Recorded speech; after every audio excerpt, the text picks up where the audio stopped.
नमस्कार।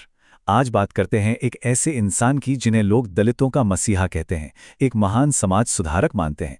जी हाँ, हम बात कर रहे हैं डॉक्टर भीमराव अंबेडकर की। ये शब्द डॉक्टर अंबेडकर के हैं और इन्हीं शब्दों में ना उनके पूरे जीवन का, उनके मिशन का सार छिपा है। तो चलिए आज उनके इसी असाधारण सफर को थोड़ा और करीब से जानते हैं।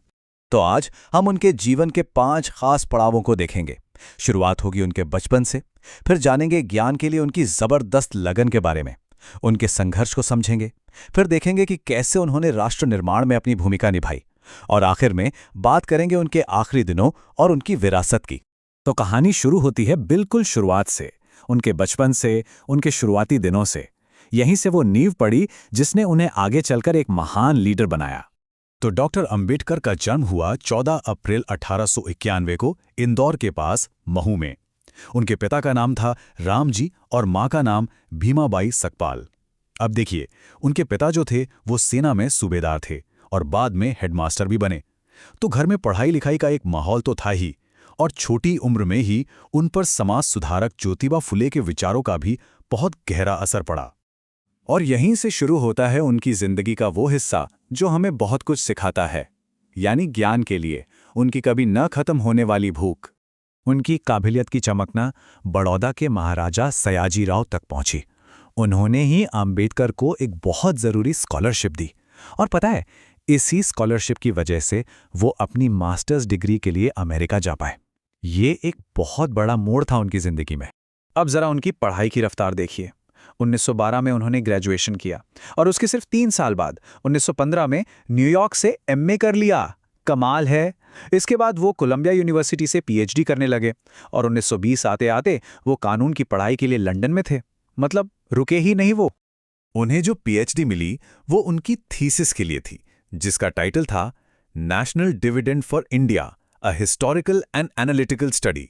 आसान भाषा में कहें तो ये भारत की अर्थव्यवस्था पर एक बहुत ही गहरा रिसर्च था, जिसने उस वक्त की कई बड़ी बड़ी बातों को चैलेंज किया। और ये नंबर 2000, ये कोई छोटा मोटा आंकड़ा नहीं है।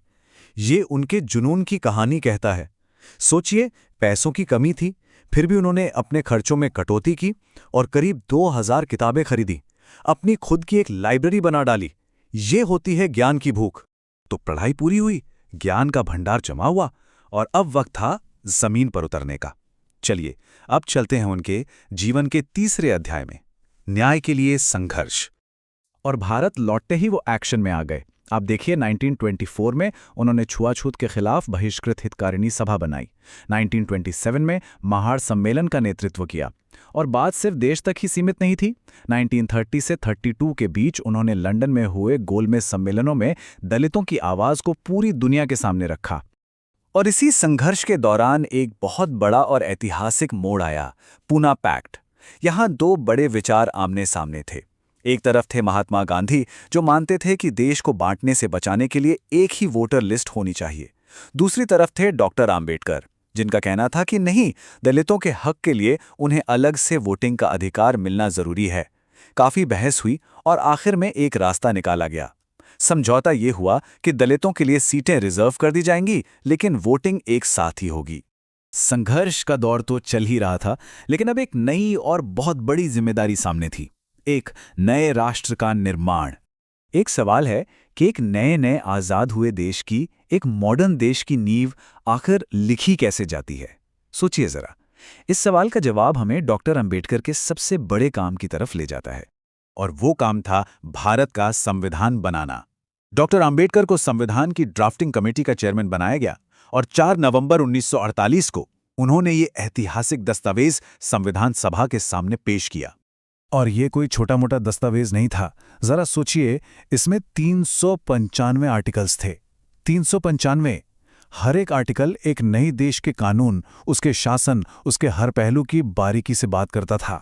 और सिर्फ 395 आर्टिकल्स ही नहीं, साथ में थीं 8 अनुसूचियां, या कह लें कि शेड्यूल्स, जो इन कानूनों को और भी ज्यादा डिटेल में समझाती थीं। मतलब एक पूरा कंप्लीट फ्रेमवर्क तैयार किया गया था। तो संविधान बन गया, देश को एक दिशा मिल गई। अब चलते हैं उनकी जिंदगी के आखिरी पड़ाव की ओर, अंतिम अध्याय और उनकी विरासत। देखिए, डॉक्टर अंबेडकर सिर्फ संविधान निर्माता नहीं थे, उनका काम कई दिशाओं में फैला हुआ था। 1936 में उन्होंने इंडिपेंडेंट लेबर पार्टी बनाई। वो डिफेंस एडवाइजरी कमेटी के मेंबर भी रहे। और शिक्षा तो उनकी प्राथमिकता थी ही। 1945 में उन्होंने पीपल्स एजुकेशन सोसाइटी बनाई, जिसने 1946 में मुंबई में सिद्धार्थ कॉलेज की नींव रखी। 1952 में वो राज्यसभा के लिए चुने गए। फिर 1956 में उनकी जिंदगी में एक बहुत बड़ा आध्यात्मिक बदलाव आया। 14 अक्टूबर को उन्होंने अपने करीब 3 लाख समर्थकों के साथ बौद्ध धर्म अपना लिया और उसी साल 6 दिसंबर को वो इस दुनिया को अलविदा कह गए।